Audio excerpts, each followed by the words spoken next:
Generalmente se acepta que la Ruta de la Plata comienza o acaba en Sevilla. Sin ánimo de corregir esa afirmación, nos hemos propuesto continuar hasta el océano porque desde esas costas, quizás río arriba, llegaron quienes más valoraron este camino milenario, entre ellos los que lo convirtieron en una calzada. Pero antes de partir, les invitamos a dar un pequeño salto hasta Carmona, que en época romana era, según Julio César, la ciudad más fuerte de la Bética.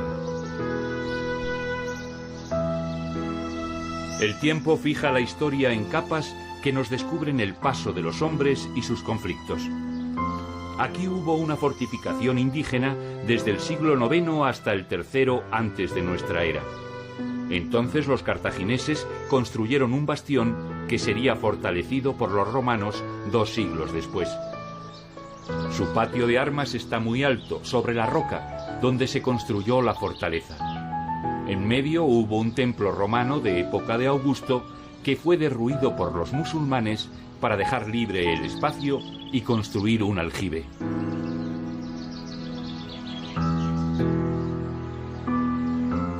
Desde aquí se defendía muy bien la población que se apiñaba, confiada, dentro de las murallas. La fortaleza exhibía al mismo tiempo la razón de la fuerza sobre las blancas casas de la ciudad. Tan solo la iglesia se aproxima a la cota del poder militar del Alcázar. Carmona era tan importante en la Edad Media que necesitaba otras protecciones, otros castillos, como la fortaleza del rey Pedro I, para defenderse y defender Sevilla. El palacio del rey Pedro I es ahora parador de turismo.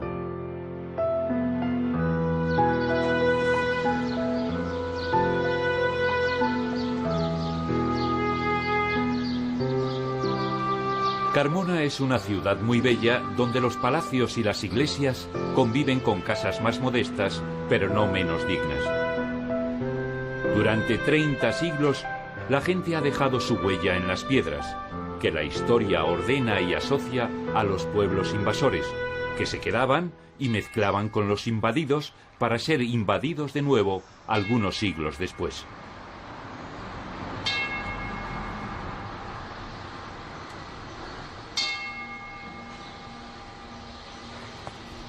Por eso ahora hablamos de la ciudad tartesia, cartaginesa, romana, musulmana o cristiana, mirando las obras de aquellas épocas.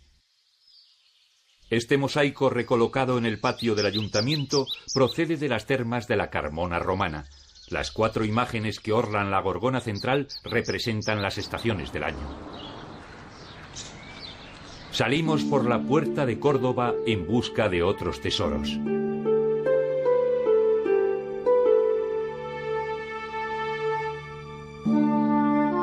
Conserva Carmona los restos de un imponente anfiteatro romano que fue excavado en la roca caliza. En las cercanías, la necrópolis, con un pequeño museo que guarda, entre otros objetos, la escultura de una joven llamada Servilia y este paquidermo encontrado en lo que se conoce como la tumba del elefante. Sin embargo, los expertos creen que el lugar era más bien un santuario dedicado a Cibeles, la diosa madre encarnación divina de la naturaleza, y a Atis, una deidad oriental cuyo culto se relacionó con la inmortalidad, idea simbolizada también por el elefante.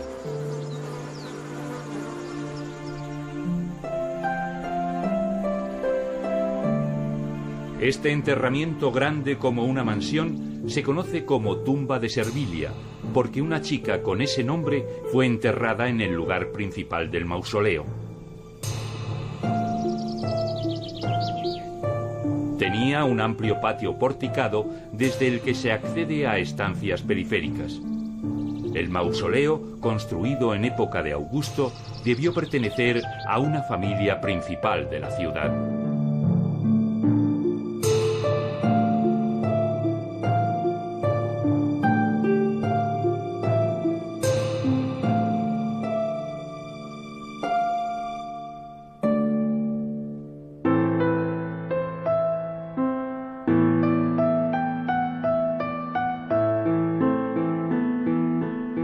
De vuelta a Sevilla, partimos hacia el sur, quedándonos con la imagen de la isla de la Cartuja y los edificios de la Exposición Universal del 92, la última gran transformación de la ciudad.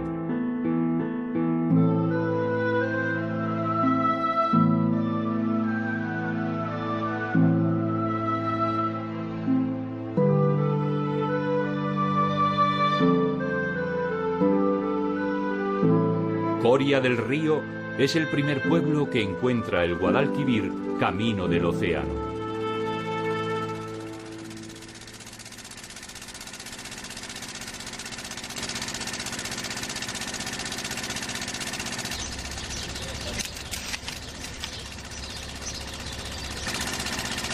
Juan María el Galgo y sus compañeros hablan de la marea alta o baja porque afecta a su pesca. El mar sube por el río y con él los albures y camarones que los pescadores de Coria intentan capturar en sus redes.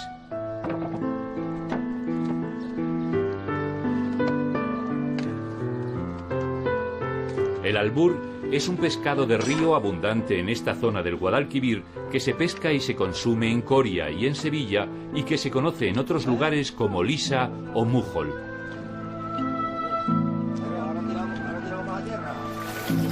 Los golpes de los remos sobre la superficie del río asustan a los peces y los dirigen a las redes del Galgo y sus compañeros, que están encontrando hoy una buena pesca.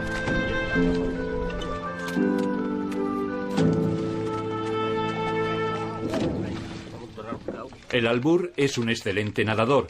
Tiene la cabeza pequeña, tras la que su cuerpo se va ensanchando hasta terminar en una potente cola. Los mayores ejemplares pueden llegar a medir 50 centímetros y a pesar 6 kilos. Es un pez marino que sube por los ríos y puede adaptarse y permanecer en agua dulce.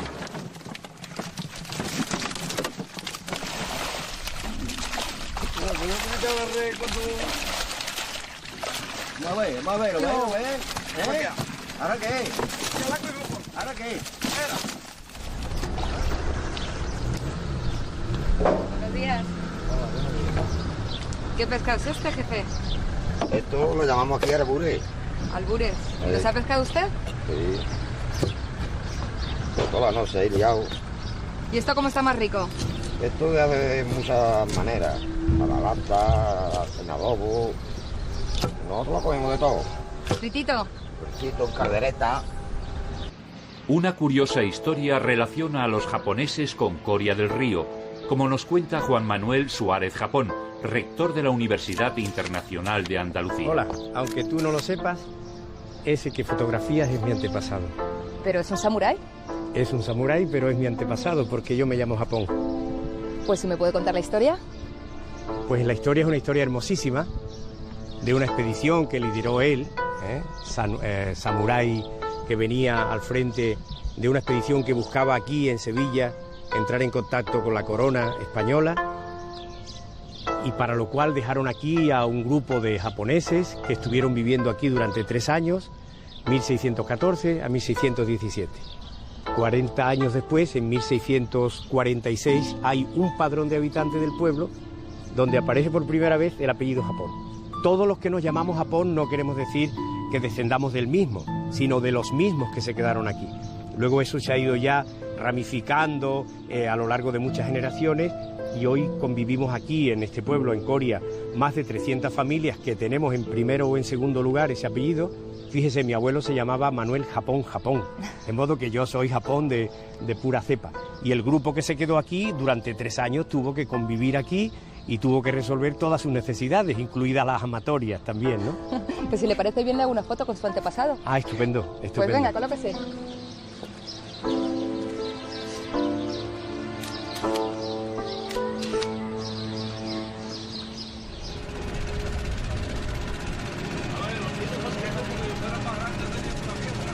Mientras el Guadalquivir sigue parsimonioso a su encuentro con el Atlántico, buscamos en su margen izquierda Dos Hermanas.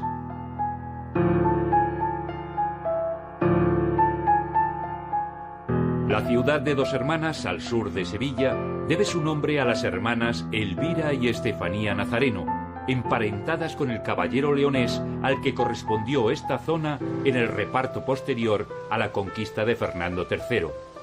Los habitantes de Dos Hermanas se conocen como nazarenos por el apellido de aquellas señoras.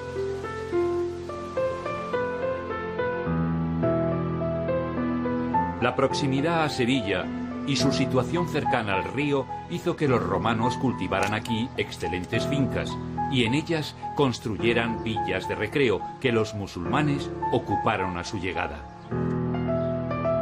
Esta hacienda se llama Torre de Doña María. Parece que el nombre tiene que ver con la amante del rey Pedro I, Doña María de Padilla, que debió habitarla.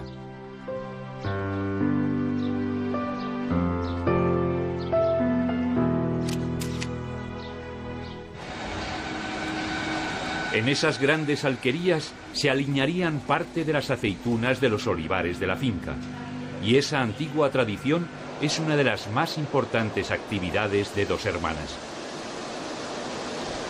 Casi 50 millones de kilos de aceitunas mantienen en ebullición la economía de esta ciudad. El deshuesado de las aceitunas lo realizan complejas máquinas de precisión relojera que sustituyen el hueso por el pimiento o la anchoa.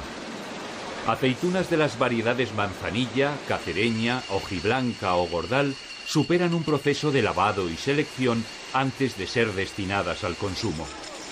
Entre 3.000 y 4.000 personas trabajan directa o indirectamente en la preparación de aceitunas de mesa en Dos Hermanas.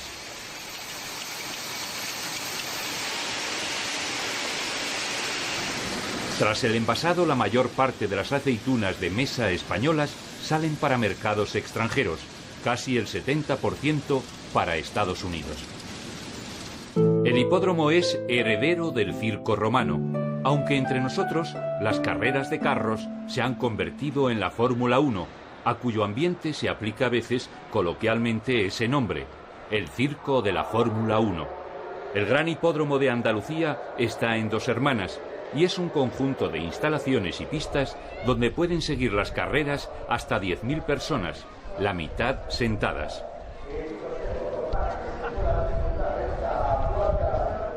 En los hipódromos tienen tanta importancia los jinetes como los caballos. De su perfecta conjunción depende el éxito o el fracaso, que no solo les afecta como deportistas. Su triunfo o derrota en una carrera puede ocasionar ganancias o pérdidas importantes a los apostadores.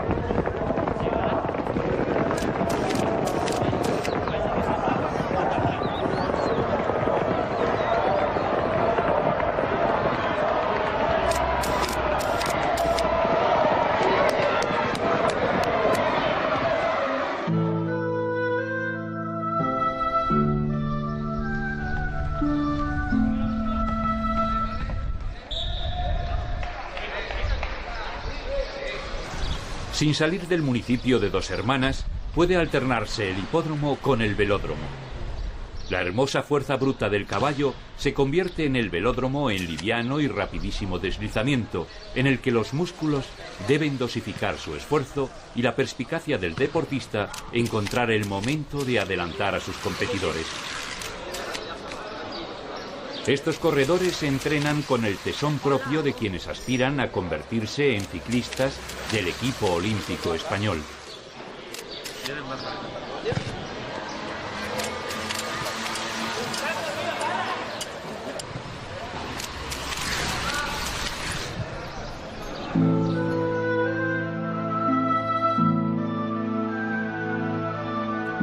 Algunos de los cerros que modulan el paisaje se llaman cabezos, y de ellos viene el nombre de este pueblo llamado Las Cabezas de San Juan.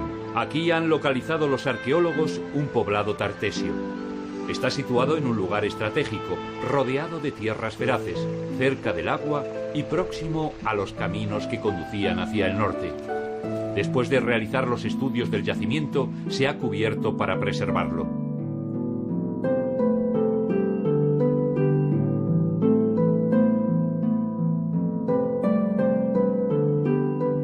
La población debió tener importancia. Han aparecido notables restos de cerámica, una dama sedente, el león íbero y los dioses Pan y Atlas que muestran la romanización de estas gentes. Los tartesios venían de relacionarse con los fenicios, cuya cultura habían asimilado.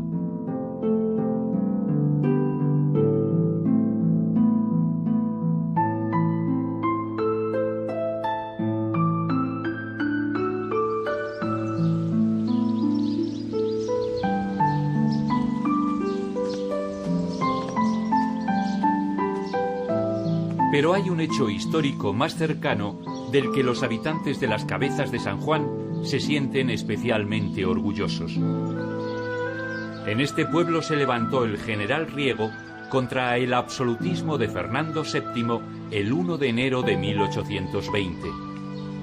La causa liberal triunfó y España vivió durante 3 años bajo la Constitución de Cádiz, antes de que el absolutismo volviera a aniquilarla.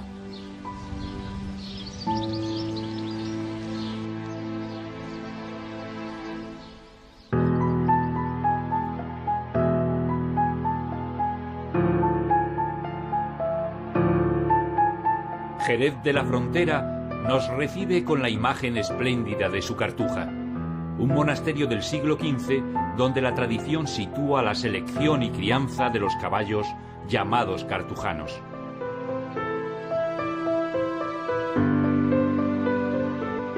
Una gran avenida, símbolo de la urbe que es Jerez, nos lleva hasta la atalaya de su alcázar, un buen lugar para que José Luis Jiménez nos hable de vino.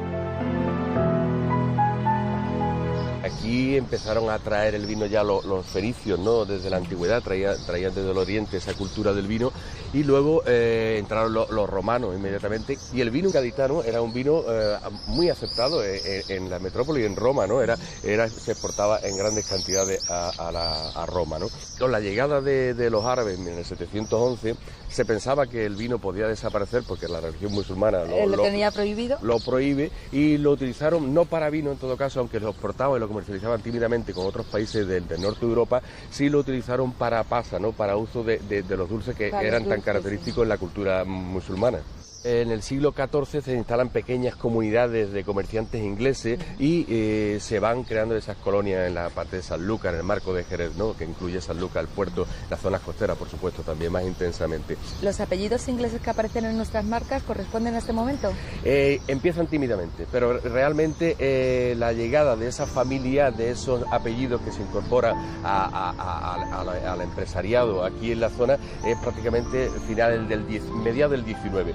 Justo cuando se pierde Trafalgar y el Imperio Británico se va expandiendo hasta el gran apogeo de la reina Victoria, ¿no? Que es el momento clave, final del 19, ya van llegando esas familias, se van incorporando y van asentándose aquí a Jerez e incluso uniéndose a familias locales.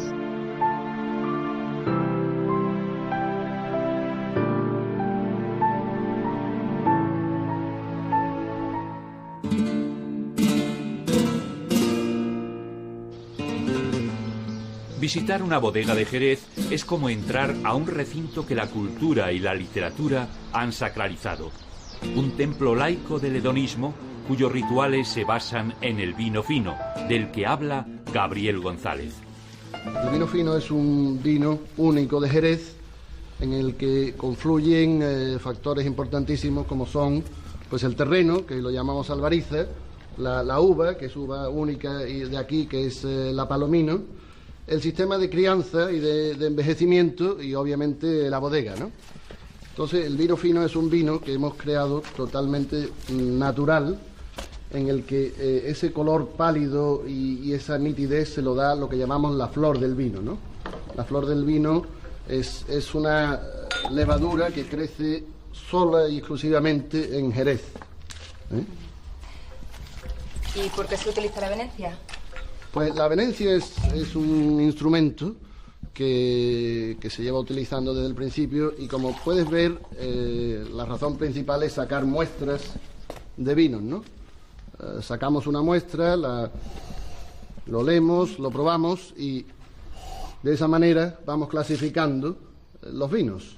El sistema de solera consiste en trasegar o mover vinos desde la parte alta a la parte baja. La parte baja es lo que llamamos solera, porque está en el suelo, ¿no? Y las otras dos pues son las criaderas, que es donde el vino se va criando y vamos trasegando paulatinamente hasta llegar al sistema de solera, que es de donde se sacará para exportar al mercado, ¿no? Bueno, pues entramos en la bodega de los Reyes y, como puedes ver, está dedicado a la familia real española, ¿no? Casi todos ellos han pasado por aquí. Tenemos la firma de Alfonso XII, Alfonso XIII, sus mujeres, los actuales reyes de España, don Juan Carlos, doña Sofía. El príncipe. Y el príncipe, que estuvo en el 88.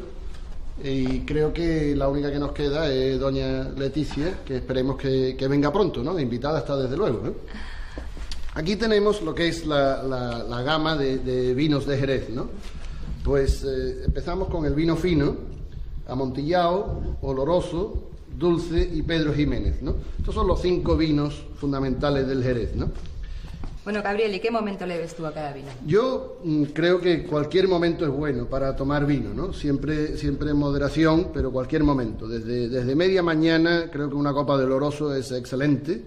Yo lo cambio por un café. Es un vino que te da brío, te da alegría, te da optimismo, te da entusiasmo, ¿no? Eso es por decir un oloroso, ¿no? ¿Un buen aperitivo? Un buen aperitivo, pues el fino, el amontillado, el oloroso, creo que todos son excelentes aperitivos, ¿no? El libro de gustos no está escrito y hay gente que quiere un poco más dulce, otros más seco, otros menos seco, o sea que... Pero el aperitivo por excelencia en Jerez es el vino fino, ¿no? Pues yo, con tu permiso, me voy a coger el dulce. Y yo el fino. Pues salud. A tu salud.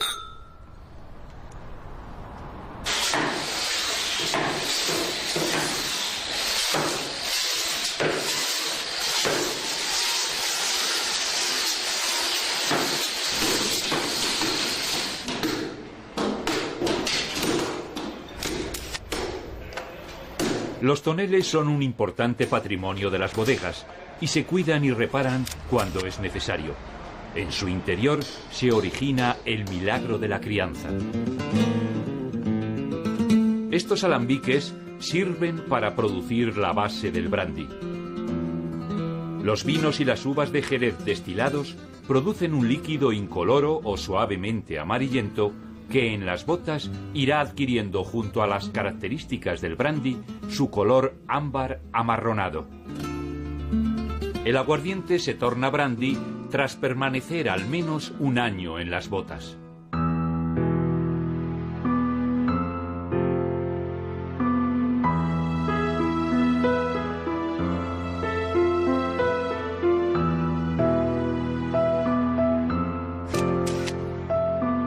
El Palacio del Recreo de las Cadenas es la sede de la Real Escuela Española de Arte Ecuestre. Un buen guía para conocer esta institución es el jinete, profesor y medalla olímpica Rafael Soto. Esta escuela se crea en una idea de Álvaro Domecq hace ya muchos años, en el año 72, de crear una escuela que ensalzara el caballo español y que pudiera enseñar el arte ecuestre. Él tenía la idea y el sueño de crear una escuela con caballos españoles que emulara las grandes escuelas de Europa como la de Saumur y la de Viena. Aquí vemos un reflejo de ellos que es Invasor, que es uno de nuestros caballos estrellas y que con su jinete, en este caso yo, pues fue olímpico, ha sido olímpico 3 veces, la última en Atenas, donde consiguió medalla de plata por equipos. Esta escuela pues se basa un poco también en los principios de esa dama clásica, que todo ha de hacerse con dulzura y que el caballo y el jinete compongan una imagen única y unida, ¿no? Bueno, y decirte que toda esta escuela y este edificio pues se reinauguró, se dio el título de Real Escuela en el año 67 por el rey don Juan Carlos, y la verdad es que es algo de lo que sentirse orgulloso, no solo nosotros, sino yo creo que toda España. ¿En qué sala nos encontramos ahora, Rafael? Pues estamos en el Guadarnés. Pues aquí está todos los artículos y los artilugios que empleamos para la doma del caballo. Tenemos las sillas, las cabezadas, los diferentes arneses de diario, de gala. Hay cosas aquí preciosas. Es uno de los guadarneses que yo he visto de verdad, más bonitos del mundo, ¿no?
Admira observar cómo el jinete consigue ser obedecido por el caballo sin otro contacto que la brida.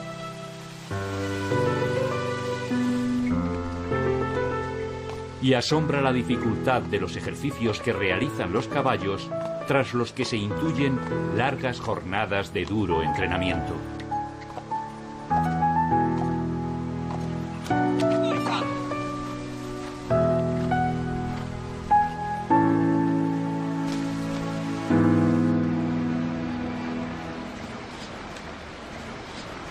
Nadie sabe cuándo, cómo y dónde nació el flamenco. Hay quien piensa que al principio fue solo cante y el palo original la toná. Otros creen que surgió como baile y citan a Cervantes, que lo describe en su Gitanilla. Hoy el flamenco es un arte valorado que el Centro Andaluz de Flamenco quiere contribuir a conservar y difundir. Don Paco Benavent. ¿Soy yo? Encantada. ¿Qué tal? Buenos días. Venía a buscar un bien de interés cultural por la UNESCO muy original, que sé que tienen ustedes. Pues el flamenco, pero además también declarado por la Junta de Andalucía, tenemos como bien de interés cultural los registros sonoros de la Niña de los Peines, Pastora Pavón. Ajá. Y aquí en el Centro Andaluz de Flamenco, ¿qué más actividades realizan? Fundamentalmente somos un centro de documentación dedicado a la conservación, clasificación y puesta al público de todo lo que tiene que ver con el flamenco, es decir, recuperamos la memoria histórica del flamenco. Ha dicho, sino también los aleos, ¿no? Al principio del corte, ha visto que ha dicho, vale Antonio, Antonio es el tocador, vale Antonio, ole, vamos allá con Manolo Reyes, eso es lo que dice. También lo ponemos porque ahí se recoge muchas veces información del cante de la gente que está alrededor o de alguien al que le están dedicando el cante, ¿no? Ahí tiene también el tiempo, el palo, cómo se llama hoy. Si en otro momento esto se llama de otra manera, aparece también. Es decir, hay cartageneras que ahora se llaman taranto, porque están más ralentizadas, pues ponemos también, esto es un taranto, esto es. Y después aquí podemos abrir quién es el que toca, quién es el tocador que acompaña a Pastora Pavón en este momento. Ahí lo tiene. Antonio Moreno, bueno, bulería, la editora, gramófono, AE, que es el registro de ese disco, y cuando picas en Antonio Moreno te abre también la biografía de Antonio Moreno, o sea que es toda la información posible para que cualquier persona no se tenga ni que salir de una página.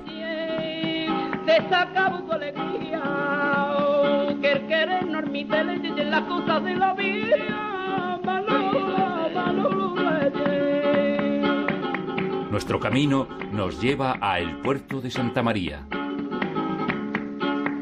A correr por mundo con ella se fue y por sus caprichos dejó la herrería. Se siente la proximidad del mar que vamos buscando. Cualquier camino sirve.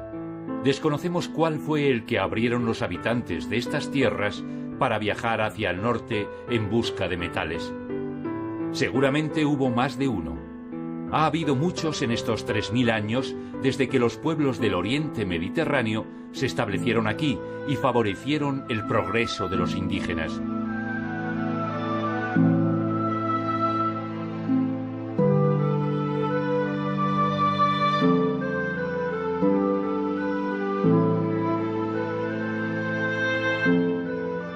Esto fue una ciudad fenicia fundada 800 años antes de nuestra era.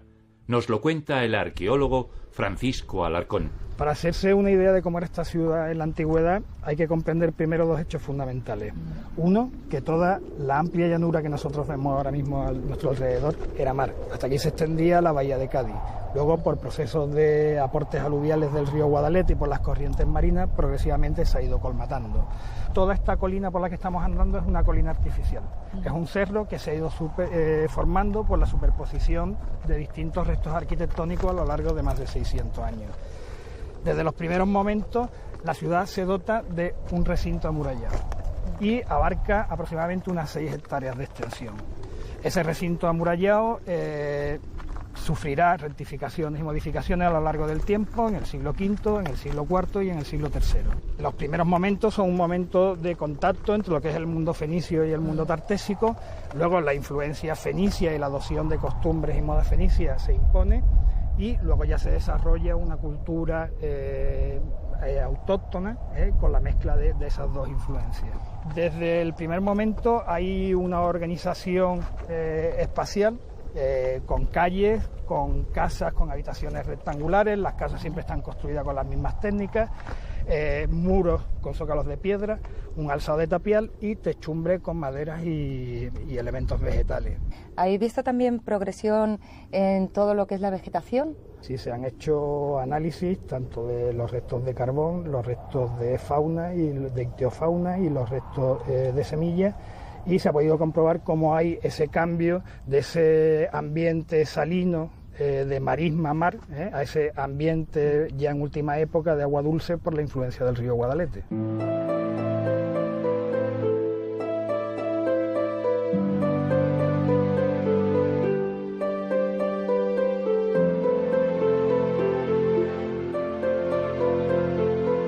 Uno de los edificios característicos del puerto de Santa María es este castillo de San Marcos, relacionado con el rey Alfonso X, que reconquistó estas tierras en el siglo XIII.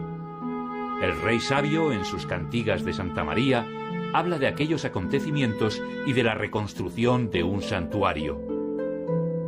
En época musulmana, cuando esta ciudad era tan solo una aldea marinera llamada Al-Kanatir, aquí hubo una mezquita que los conquistadores cambiaron a iglesia.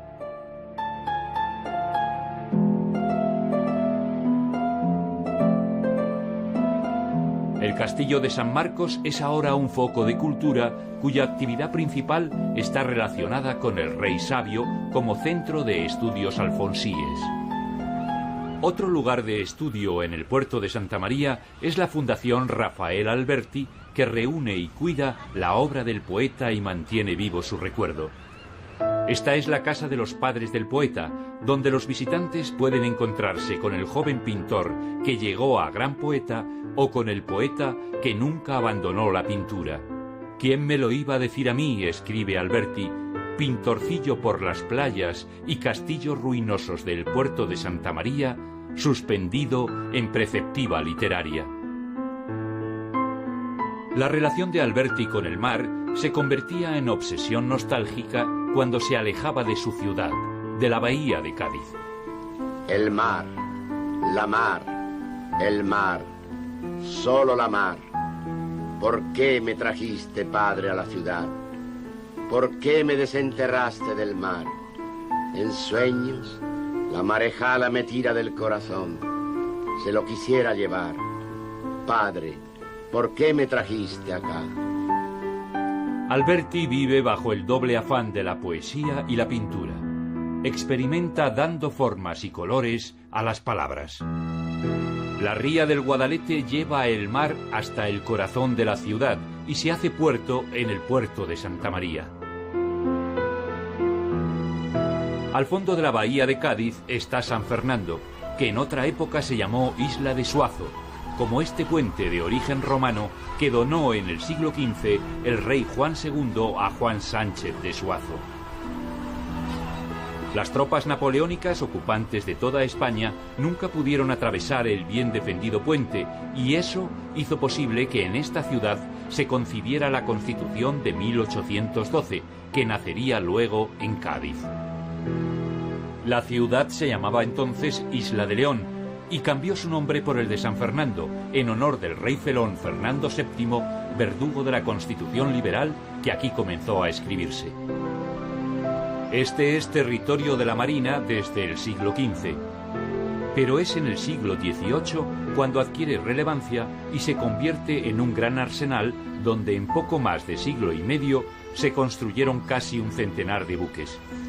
El primero, en 1730, era un velero llamado Andalucía. Aquí se construyó también el primer buque de hierro de España y el submarino de Isaac Peral.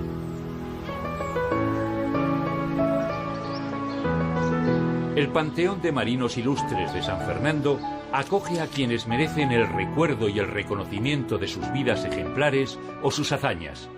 El almirante Cervera, que mandaba la obsoleta escuadra destruida por los norteamericanos en la Guerra de Cuba. El marino ilustrado y científico Jorge Juan, que con tan solo 21 años formó parte de una expedición para medir un meridiano terrestre en las cercanías del Ecuador.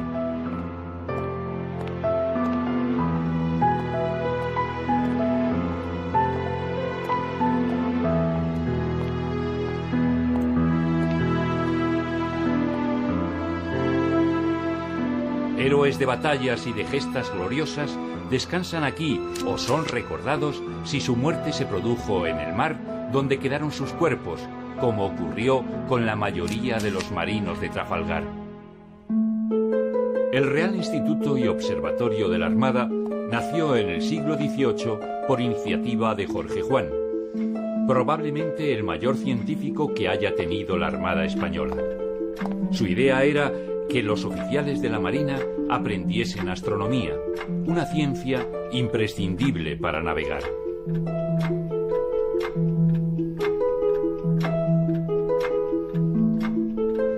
Nos lo cuenta el bibliotecario del observatorio, Francisco González. El Real Observatorio de la Armada surge a mediados del siglo XVIII como una de las necesidades técnicas de la Marina de la Ilustración.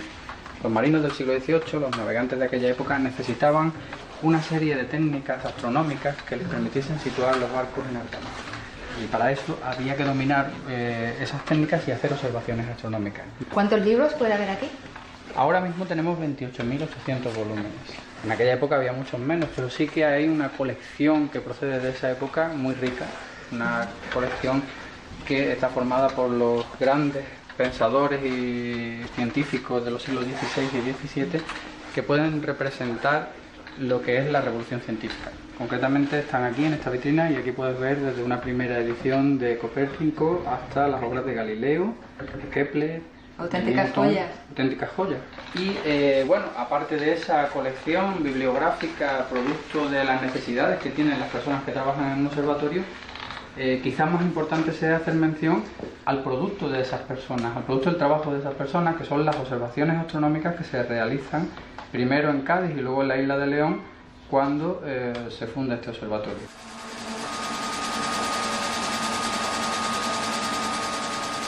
Pero la ciencia ha avanzado mucho desde esa época ilustrada y el Real Instituto y Observatorio de la Armada en San Fernando está en otras realidades científicas, como explica el marino y físico Javier Galindo. Básicamente la misión que tenemos es generar el tiempo universal coordinado, tal como lo vemos a partir de nuestros patrones atómicos, relojes de cesio, y recientemente hemos adquirido también un máster de hidrógeno que también participará en la realización de la escala nacional. Y con todos estos relojes, pues básicamente lo que hacemos es participar en la realización de una escala a nivel internacional en la que aproximadamente participan del orden de unos 50 laboratorios y 200 relojes para generar lo que se interpreta como referencia internacional. Pensad por un momento que un error en una señal de un nanosegundo, cuando la señal se mueve a la velocidad de la luz, supone un error espacial de 30 centímetros. Si esto lo extrapolamos a una toma, por ejemplo, de una aeronave en baja visibilidad, puede suponer que un error de un nanosegundo suponga haberte comido tierra porque se te han perdido 30 centímetros. Es decir, estamos obligados a dar el servicio de calibración para todo el territorio nacional, de manera que todos los laboratorios que tienen necesidades meteorológicas en tiempo y frecuencia mandan sus patrones para ser calibrados aquí. Como San Fernando, Cádiz no ha perdido su condición insular a pesar de estar levemente unida a tierra firme. Los fenicios la llamaron hace 3000 años Gadir. Fue puerto principal de rutas comerciales entre el Mediterráneo y el Atlántico con fenicios, cartagineses y romanos, que la llamaron Gades. En el siglo XVIII, las dificultades de navegación por el Guadalquivir hacen que se traslade la casa de contratación de Sevilla a Cádiz, que tiene un impresionante renacimiento gracias al comercio con América. Así era Cádiz cuando se refugiaron en ella los políticos que huían de las tropas francesas que habían ocupado España y tenían la ciudad sitiada.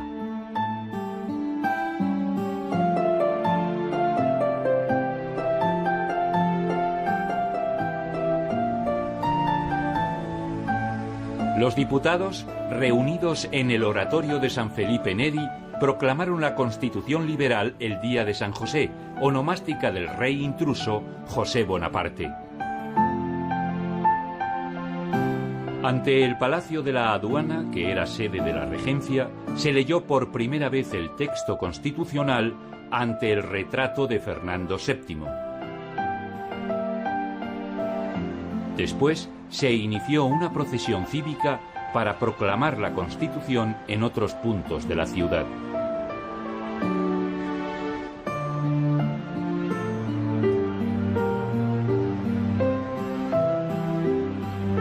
Este monumento a las Cortes Liberales se erigió 100 años después. La tribuna con el nombre de Argüelles recuerda al redactor del articulado. Los grupos de ciudadanos inmortalizan la resistencia del pueblo a los invasores.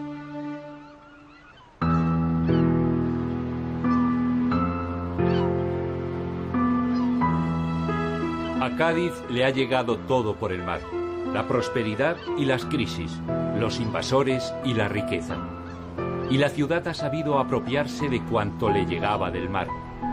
Las viejas culturas mediterráneas se hicieron aquí gaditanas, y los invasores de todos los tiempos quedaron varados en las playas de esta ciudad única.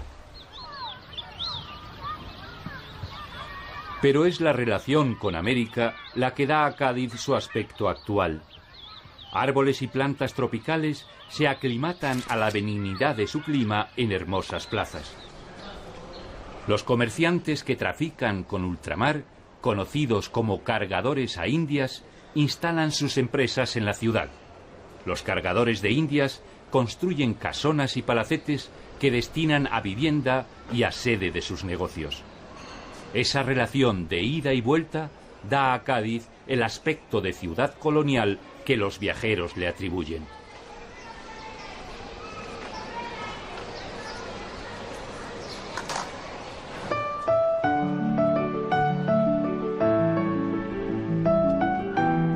En 1722 se inicia la construcción de la catedral en estilo barroco, que acabaría neoclásica a su terminación en el siglo XIX.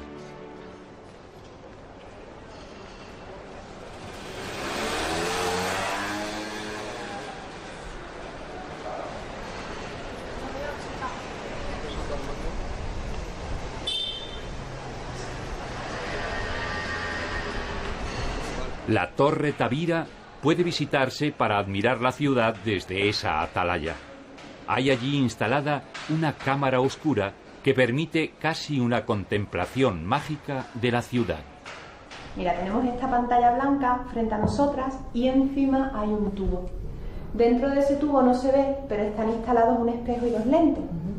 Cuando abrimos el espejo y lo ponemos en posición vertical, la luz entra, pasa a través de las lentes y hace que veamos en la pantalla todo lo que está pasando fuera de la torre en estos momentos. Mire, con la pantalla lo que hacemos es enfocar las imágenes. Si ahora mismo las subimos, lo que enfocamos es la parte que está más distante. Mira, todo esto que pasa son gaviotas, que están ahora mismo por ahí. Qué bien se ve perfecto. Desde aquí hasta este otro espigón es la playa de Santa María del Mar, luego comienza la playa de la Victoria y la última la playa de Cortadura. Y todos los puntitos negros pues son la gente que ahora mismo están en la playa tomando el sol. Por aquí están los puntitos en el agua bañándose. Mira, nos vamos a ir a echar un vistazo ahora al mercado. Mira, aquí podemos jugar un poquitín con la gente que pasa. Por ejemplo, vamos a coger esta pareja, que así van más rápido. Venga, arriba. Y ahora con cuidadito. Lo pasa a marear. Abajo, muy bien. Mira, te puedo explicar un poquito la historia de las torres de la ciudad. En Cádiz hay 126 torres miradores. Esta de aquí se llama Torre de Garita, porque el lugar donde se protegía el vigía tiene la forma de una garita, exactamente, una garita militar. Como la Torre Tavira, las casas de los comerciantes gaditanos mantienen una torre mirador que les permitía avistar la llegada de sus barcos o de los que portaban sus mercancías y las ajenas. La Casa de las 5 Chimeneas se levantó para alquilar a comerciantes que debían residir temporalmente en Cádiz.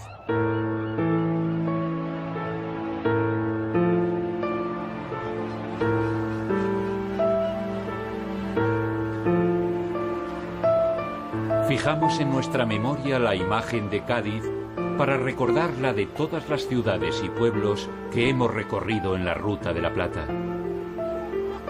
Lo malo de los viajes es que terminan, aunque quizás esto no ha sido un viaje, sino la preparación del que cada uno de nosotros debemos empezar ahora para reencontrarnos con nuestros recuerdos.